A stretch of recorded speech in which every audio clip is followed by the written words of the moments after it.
I am Madhusudan Reddy, working with Laurus. I am looking after projects and engineering here. We were looking for a good automated system for housekeeping and floor cleaning and all.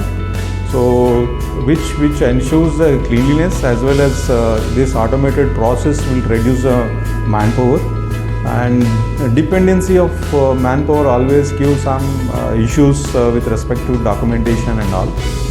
And we were trying to avoid manual cleaning and all, and looking for a automated system. In that we could find Peppermint robotic cleaning systems, and we got satisfactory results in that.